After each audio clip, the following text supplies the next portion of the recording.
Chers partenaires, chers collègues, avant d'entamer mon propos, je voudrais, au nom de mes collègues de l'USAID, vous exprimer notre profonde gratitude pour votre participation active et précieuse à cet atelier de partage de connaissances sur le Nexus HDP. Nous avons été témoins de la qualité des échanges et de la passion avec laquelle vous vous êtes investis dans les discussions, ce qui témoigne de votre engagement à faire avancer cette approche. Alors que nous arrivons au terme de cet atelier, permettez-moi de vous laisser une image simple mais évocatrice du Nexus HDP. Pensez à la farine de blé, pensez à l'eau, pensez à la levure. Individuellement, chacun de ces ingrédients a de la valeur, mais c'est seulement lorsqu'ils interagissent ensemble qu'ils produisent quelque chose de plus grand, un pain qui nourrit et qui soutient la vie. Le Nexus HDP fonctionne de la même manière. L'humanitaire, le développement, la paix sont comme ces trois ingrédients. Chacun indispensable, mais c'est leur interaction, leur synergie qui permettent d'amplifier, de maximiser l'impact. Chaque fois que nous avons un cadre où ces différents instruments se renforcent mutuellement.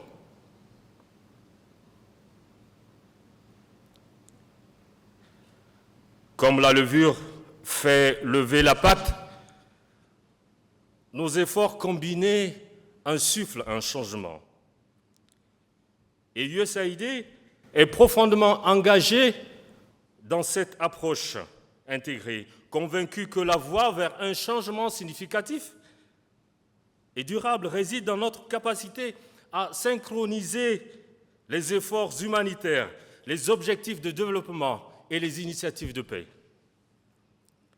Et cet atelier en a une parfaite illustration, reflétant notre volonté commune d'avancer ensemble sur cette voie. Nous espérons sincèrement que cet atelier a été pour chacun de vous l'occasion de dialoguer, de tisser des liens entre des personnes et des organisations aux mandats divers, et que vous repartez enrichis par cette expérience. À travers cet atelier, nous sommes confiants d'avoir franchi une étape décisive dans l'avancement du Nexus HDP.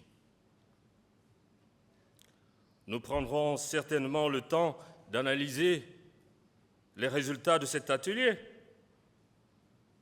et poursuivre d'une manière ou d'une autre notre collaboration avec vous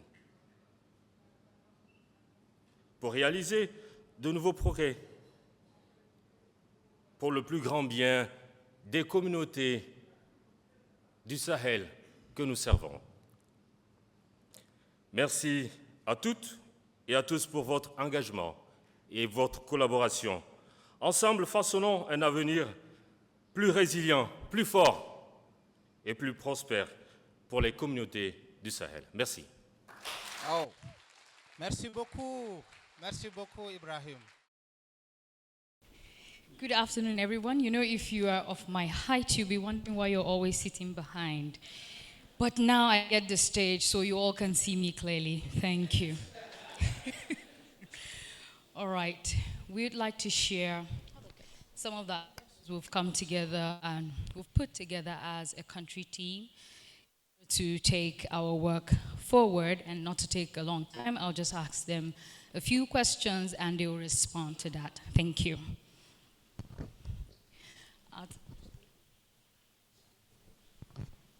Which one? Apparently, they're giving me skills to show myself even more, so thank you. Okay, so I'll start with you, sir.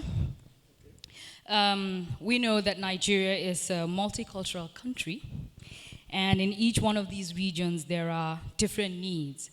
So, can you tell us, or can you address how can donors navigate these complexities through their funding in Nigeria? Okay, thank you very much, and it's nice to be here with everyone. As we know, Nigeria is quite a big country with population of over 200 million, zones into about six, and out of the 6 zones, 3 zones are majorly challenged presently, and we appreciate all the efforts that donor partners has been doing over the years in supporting us. But going forward, one of the things that we'll really be advocating for is for donor partner to have a flexible funding around the HDP in Nigeria. This is important because of our complexity and the contents which we work around the country. It will also help to take care of the different diversity and emerging challenges and crises that comes up within a funding circle. So if we have donors looking at this flexible kind of funding, it will greatly help us going forward. Thank you so much for your response. I'll come back to you just to ask how we're going to proceed with that. But over to you, I would say we all know, again, generally, that the government takes lead in humanitarian response, development, and peace. So in Nigeria, we have 3 tiers of government: the federal, the local, and the state, then the local. So the local government is closest to the grassroots. So how can we strengthen the local government? How can we strengthen their capacity to lead development? Thank you so much. So the local government has recently gotten autonomy. So, but it's not about the autonomy. In all ramifications, it is very limited in capacity. So how can we develop their capacity in terms of recruitment? Right now, local government has no power to recruit skilled staff. It has to wait for the state and federal government to engage and also allocate staff to the local government. So how can we decentralize that so that the local government can attract skilled staff, retain and also even maintain their capacity or improve their capacity? These are some of the things. And also secondly, we have the issue of fiscal responsibility.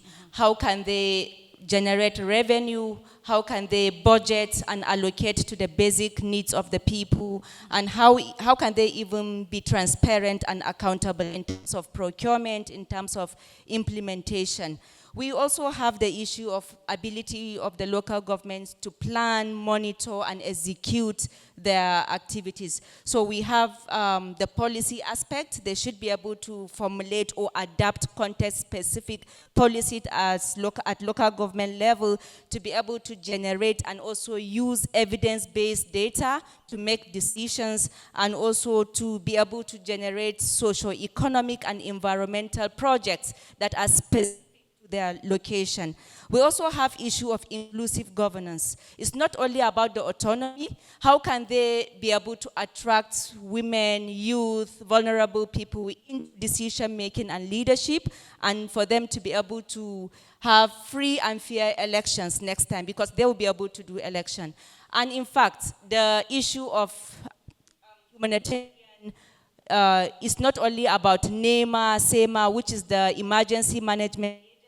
It is time we have LEMA as well at local government level. That's great. That's great. Thank you. So just in closing and quickly, tell me how, in one sentence, how the government can navigate these complexities through funding. You just say how. Yeah. One of the ways that we're looking at is to build a coalition. A coalition that has INGO, NGO, private sector, community, and have this platform that could engage our donor partners. We are looking on how to, in the shortest time possible, organize sessions with them to let them know the need to have this flexible kind of funding. We are looking at using platforms, social media platforms, sending emails, evidence-based emails to show them the need to, and also the opportunity that is in it, that if we have such flexible funding in the HDP Nexus, that it will greatly contribute to what we are doing, maximize the time, and also help us to leverage on all the different opportunities that is available within our sector. Thank you. Thank you so much. Thank you, everyone, for listening. Just one point. Can you tell me how we can, especially creating a local government emergency management agency?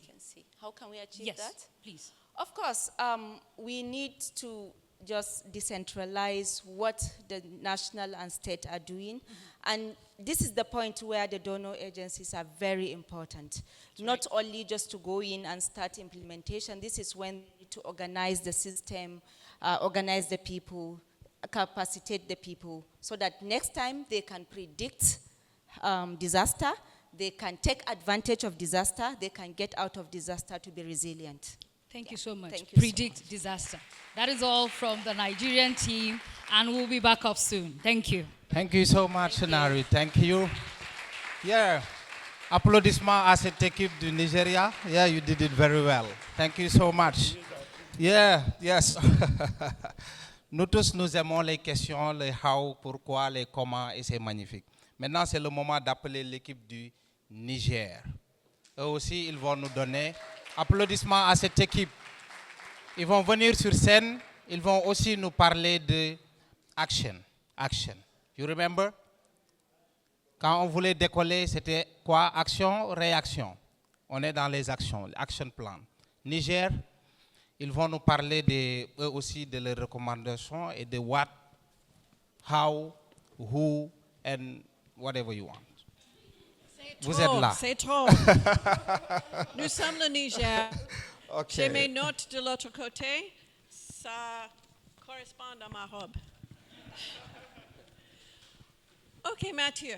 Nous avons beaucoup discuté comment nous pouvons intégrer le prisme de HDP dans toutes les phases des projets. Pouvez-vous expliquer pourquoi ça c'est vraiment important et comment on peut commencer de faire ça? Merci, Renouka. Intégrer justement le prisme HDP dans toutes les phases du projet, c'est important parce qu'il y a des crises chroniques que l'on traverse au Niger, mais aussi il y a des besoins humanitaires et des urgences parfois qui surgissent et nous devons pouvoir les adresser. Il y a plusieurs façons justement d'adresser tout ça et c'est ça qu'on va voir probablement après. Ou bien je peux continuer avec ça.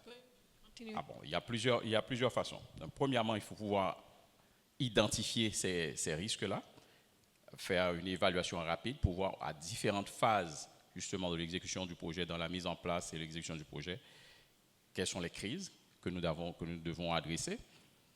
Ensuite, une façon pratique aussi qu'on a déjà commencé à faire au niveau de l'USAID là-bas, pour les RIFSA par exemple, c'est d'intégrer le Crisis Modifier. Mais maintenant, la discussion que nous avons eue sur le Crisis Modifier, c'est comment ça marche. On a pu remarquer que ça prend du temps quand il y a dans les Crisis Modifiers qui existent déjà dans les projets, ça prend du temps pour pouvoir réagir, pour pouvoir les activer. Et là, justement, l'idée qui était venue, c'est le temps des MAYAP qui ont précédé les RIFSA. Il y avait ce qu'on appelle le Surge Capacity, qu'on avait introduit depuis les propositions et qui était approuvé avec les grants. Et avec ces Crisis Modifiers, vous aviez l'opportunité d'utiliser un certain pourcentage des fonds à votre disposition s'il y a une urgence. Et à ce moment-là, si l'urgence se présente, vous écrivez un email pour expliquer, voilà, avec l'approbation et dans 48 heures à 72 heures, c'est déjà activé. Parce qu'en situation d'urgence, il faut pouvoir réagir rapidement. Et c'est là le problème qu'on a avec les crisis modifiers. L'autre façon aussi qu'on avait vu pour pouvoir adresser certains problèmes, par exemple en cas de conflit, et les conflits fonciers par exemple que nous avons au Niger, c'est qu'il y a déjà un mécanisme local déjà mis en place partout. Quand par exemple des animaux vont dans les jardins des autres, etc., il y a un mécanisme qui est déjà mis en place. Comment vous allez payer, comment ils vont évaluer. Donc, le mécanisme local, ça marche. Il faut voir, par exemple, le chef de canton, il faut voir après le chef de canton, avant de pouvoir justement utiliser le mécanisme légal au niveau gouvernemental, au niveau. Donc là, nous disons qu'il faut reconnaître ce genre local qui est déjà en place, les supporter et pour les rendre vraiment fonctionnels. Merci beaucoup, Mathieu. Et maintenant, Jaffa, le groupe Niger a beaucoup travaillé. À la fin, nous sommes vraiment fatigués. Mais nous avons discuté pour faire la complémentarité avec un prisme de HDP, il faut avoir les compétences. Donc, est-ce que vous pouvez expliquer un peu pourquoi avoir cette compétence, c'est important pour tous les projets, les compétences HDP pour tous les projets, et comment est-ce que Niger commence à faire ces choses? Merci beaucoup, Berry. Et vous allez voir que ça va aussi compléter beaucoup plus ce que Mathieu vient d'évoquer en termes d'intégration du Nexus dans nos approches programmatiques. Le sous-bassement de cette intégration est basé beaucoup plus sur le renforcement de capacité. Donc voilà pourquoi, après beaucoup de discussions, nous avons jugé nécessaire que le renforcement de capacité sur le Nexus est vraiment primordial, surtout pour le Niger. On est allé du postulat où il y avait diverses compréhensions du Nexus. Chacun faisait le Nexus de sa manière. Donc, à travers ce renforcement de capacité, nous allons, non seulement harmoniser la compréhension du Nexus, mais au-delà de l'harmonisation de la compréhension, ces renforcements de capacité permettront d'identifier les points d'entrée possibles pour l'opérationnalisation du Nexus, tout en veillant à la cohérence entre les trois continuums, c'est-à-dire humanitaire, développement et paix. Et c'est seulement à cela que nous allons peut-être tirer profit, tirer des impacts très positifs sur la planification tout au long de nos processus de programme et de projet. Et comment est-ce que nous allons y arriver? C'est le comment qui est très très important, Berry, à ce niveau. C'est que déjà, il y a des acquis qui sont déjà là. Après analyse, nous avons trouvé qu'il y a déjà des outils de formation sur le Nexus, produits et mis à disposition par le Nexus académique. Donc, nous comptons pousser à l'utilisation de ces outils-là et leur adaptation au niveau contexte. Il faut contextualiser vraiment les outils. Et cela va amener à travailler sur la finalisation. Déjà, il y a un travail de réflexion qui est déjà en cours, mais pousser vers la finalisation et la validation de cet outil vraiment Niger sur le Nexus. Et à la suite de cela, il y aura la mise en place des pools de formateurs. Parce qu'on a un peu vu des défis à ce niveau-là, parce que souvent, lorsqu'on avait discuté sur la phase pilote de cette formation, des formateurs quittaient le niveau central et descendaient au niveau régional, au niveau communal. Et lorsque ces formateurs ne sont plus disponibles, la formation n'est pas décentralisée. Donc pour cette réflexion, voilà, on s'est dit, OK, il faut mettre en place des pools de formateurs au niveau central, au niveau régional, mais aussi au niveau communal. Et pour vraiment aussi veiller à son opérationnalisation, il faut mobiliser toutes les parties prenantes, que ce soit au niveau central, mais jusqu'au niveau communal, pour créer vraiment un mouvement d'ensemble pour un résultat vraiment collectif. Voilà. Fantastique. Et je vous présente les 3 tables de le Niger. C'est là. Merci. Oh, merci beaucoup à cette équipe. Vous avez été formidable. Merci beaucoup Berry, merci Mathieu. Et puis, merci beaucoup Traoré. Moi, j'ai bien aimé la question qu'ils ont posée, ça veut dire comment ça marche. Nous tous, nous voulons que ça marche. Donc, c'est excellent de poser la question. Et il a fini de dire, ça peut marcher. Avec le Nexus Academy, ça peut marcher. Donc, bravo à cette équipe. Maintenant, je voulais appeler l'équipe du Mali. Voilà. Le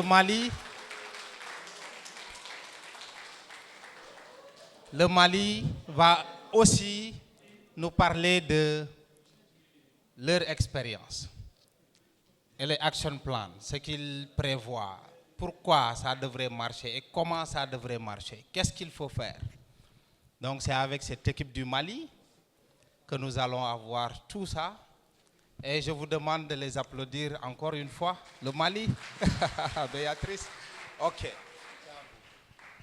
Ok, merci. On a devant vous nos 2 Dougoutigui, comme on dit en Bambara, nos 2 chefs de village, Alaé et Odile.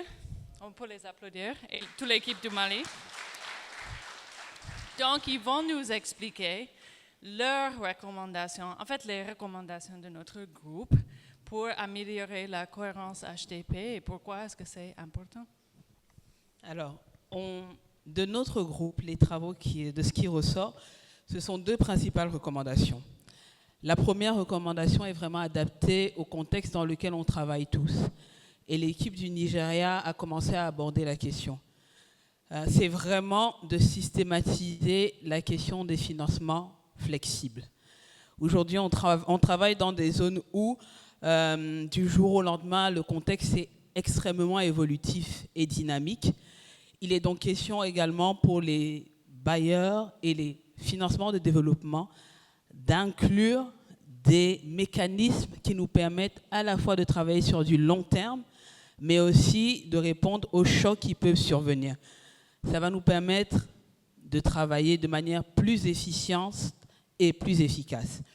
L'idée, et c'est ce que nous, on veut porter comme message, c'est de pouvoir faire du plaidoyer aux côtés de l'État et avec les communautés auprès de nos partenaires techniques et financiers pour que ça devienne vraiment quelque chose d'inné.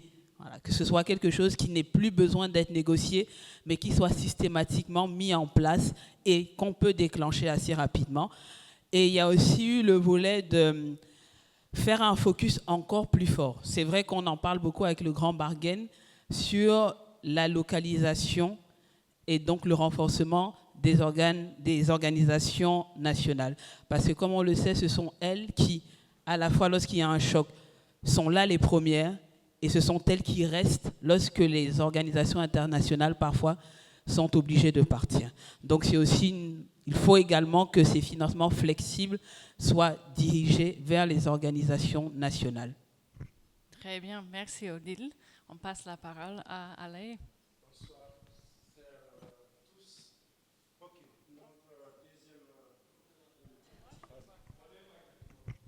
Ok, bonsoir, chers participantes et participants. Notre deuxième recommandation porte sur la mutualisation des ressources entre les partenaires de mise en œuvre. Donc, nous avions choisi cette recommandation pour plusieurs raisons. La liste est la suivante, mais elle n'est pas exhaustive.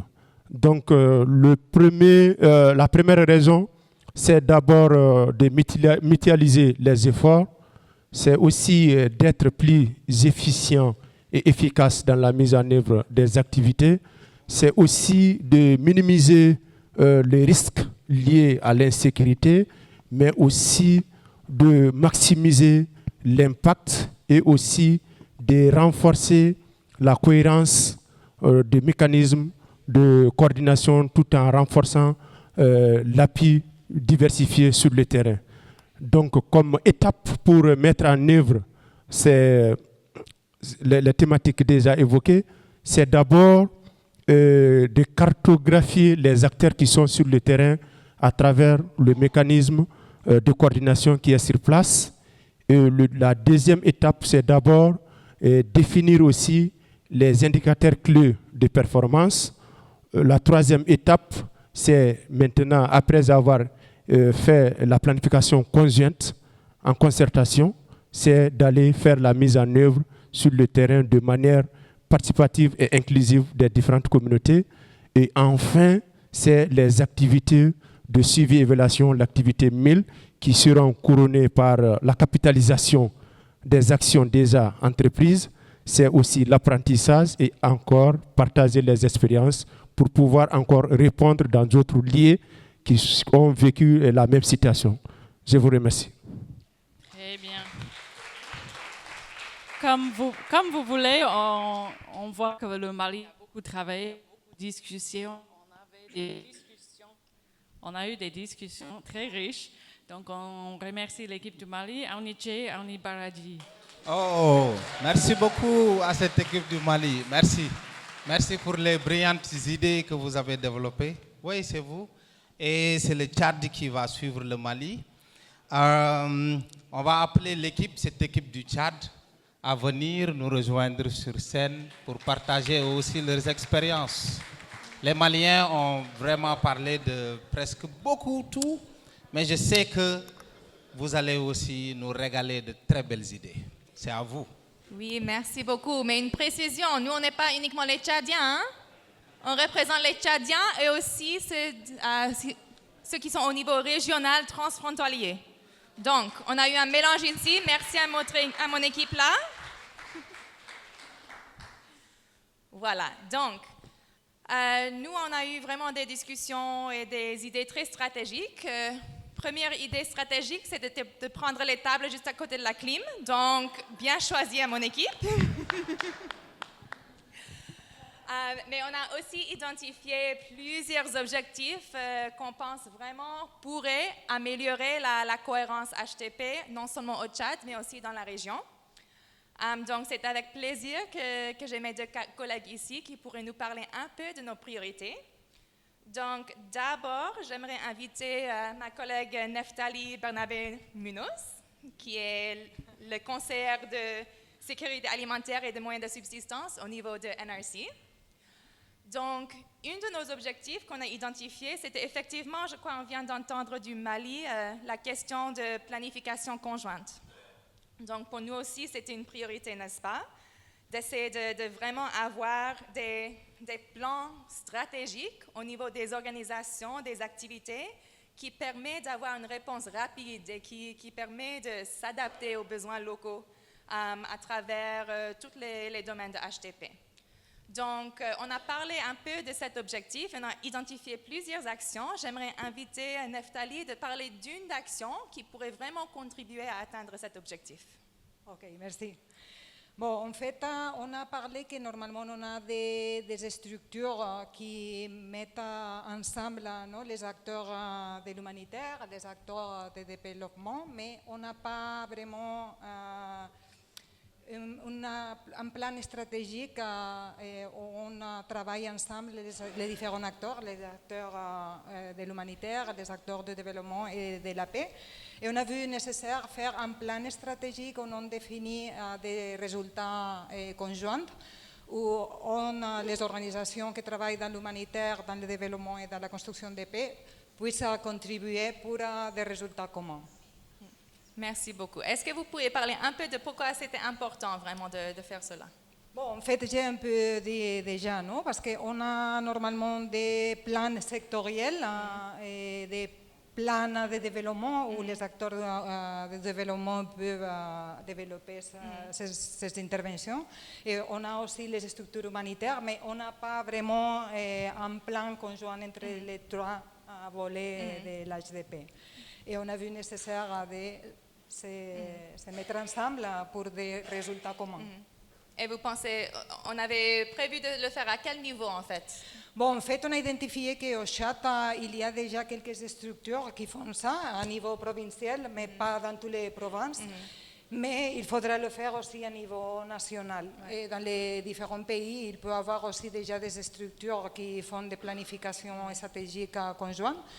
Et alors, on peut peut-être ajouter cet âge-là. Et dans les pays où il n'existait pas, on peut créer des structures pour travailler ça. Ouais, merci beaucoup. Et donc, c'était pour contextualiser pour des régions différentes et des crises différentes, n'est-ce pas? Exactement. Il faut le mettre en place dans les différentes crises et zones géographiques. Parfait. Merci beaucoup. Et je sais que pour la coordination et la planification stratégique, ce n'est pas possible de le faire si on n'a pas des moyens, n'est-ce pas? Donc, nous aussi, on a identifié comme un autre objectif, tout comme l'équipe de Nigeria, l'importance d'avoir un financement flexible et adapté pour la cohérence HTP. Donc, c'est avec plaisir que j'invite notre collègue Mayubi Lakunja, qui est la spécialiste de gestion de programme de l'USAID au Tchad, de nous parler un peu d'une idée qui pourrait contribuer à cette flexibilité et disponibilité de financement. Ok, merci. Salam à tout le monde. C'était un peu difficile parce que le Tchad, c'est vraiment un pays complexe, entouré de plusieurs conflits, un pays où on trouve beaucoup de personnes déplacées. Sur presque 17 millions de population, 1,700 000, c'est des déplacés. Donc vous imaginez un peu la complexité du système. En termes de financement, pour vraiment apporter une solution durable, nous avons pensé qu'il faudrait, dès la conception des interventions, mettre ensemble les bailleurs, les donateurs et les différentes parties prenantes. Ici, par partie prenante, je fais allusion aux acteurs, aussi bien ceux qui sont dans l'humanitaire, développement et paix. Il faut surtout mentionner qu'on a insisté sur la participation des acteurs de développement et les acteurs de paix, parce qu'on s'est rendu compte qu'eux, ils sont toujours les maillons faibles. Je pense que c'est bon. Ouais, donc, merci beaucoup. Donc, vous parliez qu'il faut collaborer spécifiquement pour la conception des interventions, n'est-ce pas? Donc, Oui, c'est-à-dire qu'il faudrait réunir tous ces parties prenantes, les donateurs, aussi bien ceux des urgences, parce que le Tchad a eu une longue histoire d'intervention humanitaire, donc ils sont sur place, ils connaissent le contexte, ils ont les bonnes pratiques qu'ils peuvent partager. On a aussi la présence des donateurs qui sont dans le développement. Il y a la Banque mondiale qui est là, donc c'est un pays, Banque mondiale et d'autres acteurs comme le PNUD. Et il y a des nouveaux donateurs aussi qui apparaissent au Tchad avec certains pays arabes. Donc il faudrait les réunir et aussi faire intervenir les bénéficiaires et les acteurs du terrain. Donc ensemble, dès la phase de conception des interventions, les réunir. Ici, je pense au Tchad, on dit souvent que si on veut aller plus vite, on va seul. Si on veut aller plus loin, on va ensemble. C'est partout en Afrique, c'est connu. Donc pour aller plus loin et avoir plus d'impact, on devrait se serrer les coudes. merci. Et juste une dernière question. Oui. Dernière question. Donc, comment est-ce que cette collaboration dans la conception, comment est-ce que ça contribue à une flexibilité de financement? Quel Oui. est le besoin pour cette coordination-là? Le besoin, dans le groupe, on a beaucoup fait mention on a beaucoup parlé de la durabilité. Parce que sans avoir tous ces acteurs autour de la table, on ne peut pas parler de la durabilité. Donc si on veut avoir de l'impact sur le long terme, on doit être ensemble. Et ensuite, on a aussi parlé de s'assurer d'inclure les crisis modifiers dès la conception du programme. Et pour cela, il faudrait que tous ces parties prenantes soient ensemble. Et aussi, on devrait s'assurer avec cette approche d'éviter les duplications. Parce que des fois, il s'avère que quand on parle de cohésion nexus humanitaire développement, chacun est en train d'avancer Et on risque de se chevaucher au fait. Donc il y a ce développement qui vont aller. Mais si on se retrouve, on fait les planifications, la conception d'intervention ensemble, on s'assure qu'il n'y ait pas de chevauchement. Merci. Merci beaucoup. Alors, et merci une dernière fois à l'équipe de Tchad et de Transfrontalier. Merci beaucoup à cette belle équipe du Tchad, cette belle équipe mixte. Après, c'est le Burkina. Le Burkina va venir sur scène. Mais après le Burkina, nous, on aime bien challenger les action plans. Vous avez parlé de ça. We can do this, we will do that. On va donner 20 minutes à la salle de poser des questions pour vraiment challenger les action plans de chaque pays. Si vous aurez des questions. Ce sera juste après le Burkina. Donc, on va inviter nos équipes de Burkina, voilà, à monter sur la scène. Cette belle équipe. Voilà, on attend vraiment avec beaucoup d'impatience vos belles idées. The stage is yours. All right. Bonjour tout le monde. C'est un plaisir pour moi de jouer le rôle de journaliste aujourd'hui. Parce que c'est la première fois, donc ça fait plaisir de se mettre dans cette peau. Ok, je suis Aïsseta Bundaogo, je suis spécialiste pour le compte du Bureau d'assistance humanitaire de l'USAID basé à Ouagadougou. Je suis avec Abdoulaye Zoromé. Abdoulaye Zoromé, chargé des questions de démocratie et gouvernance USAID Burkina Faso. Djeneba Ouedraogo, je suis responsable suivi et évaluation dans le département urgence pour CRS, Catholic Relief Services. Ok, nous avons beaucoup échangé ces 3 derniers jours avec toute l'équipe du Burkina Faso. Je vous adore. Vous êtes plein d'idées. Voilà, comme vous le savez, le Burkina Faso traverse vraiment une situation très difficile. Déjà, il y avait des crises, des chocs précédents et accompagnés aujourd'hui d'une crise humanitaire sans précédent avec plus de 2 millions de personnes déplacées internes. Un problème d'accès, 30% du territoire n'est pas géré par les transitions. Et on a également un problème de cash ban, où c'est totalement interdit de faire les cash, de faire les vouchers. Et dans ça, nous devons également faire le développement. Donc, nous avons beaucoup discuté sur ça pendant les 3 jours, sur les défis, sur les opportunités, sur les solutions. Et nous avons également échangé sur les différentes recommandations. Donc, je vais demander à Djeneba d'abord. Nous avons échangé sur plusieurs recommandations. Bien sûr, on ne peut pas toutes les présenter ici. Bon, on va vous demander de partager avec nous quelques recommandations qui vous tiennent à cœur. Merci beaucoup. Comme elle a dit, il y a beaucoup de recommandations qui sont sorties au cours de cette séance. Mais nous avons retenu une recommandation sur la localisation. Je sais que les groupes précédents ont parlé de ça. Et pour que cela puisse réussir, nous avons trouvé que dans cette approche HDP, il faudrait prendre la localisation comme une solution endogène et adapter en faisant l'adaptation des outils. Nous avons remarqué que parfois les outils sont là, mais qui ne sont pas à l'appropriation des structures locales ou aux structures délocalisées. Donc, il faudrait tenir compte de cela. Et deuxièmement, il faudrait aussi adapter les financements. Et nous avons constaté qu'avec la crise, comme elle a dit, qui est de plus en plus dynamique, il faudrait qu'on arrive à adapter les financements au contexte et pour faciliter aux ONG locales à la localisation. Merci beaucoup, Djeneba. Je vais demander à Abdoulaye également de partager quelques recommandations. D'accord, merci beaucoup. Je pense qu'on est arrivé à une des recommandations très intéressantes, notamment le HDP comme obligation, si vous voulez, au lieu de voir ça comme quelque chose de facultatif, et cela commence bien entendu par souvent les agences de développement, notamment USAID. Mais ça ne veut pas dire que cette responsabilité incombe uniquement à USAID. On s'attend à ce que le gouvernement, surtout au niveau régional, puisse gérer cette plateforme-là pour pouvoir prendre le lead en termes de coordination de toutes ces actions. Et c'est important parce qu'il y a déjà ces clusters qui sont là, mais c'est au niveau sectoriel.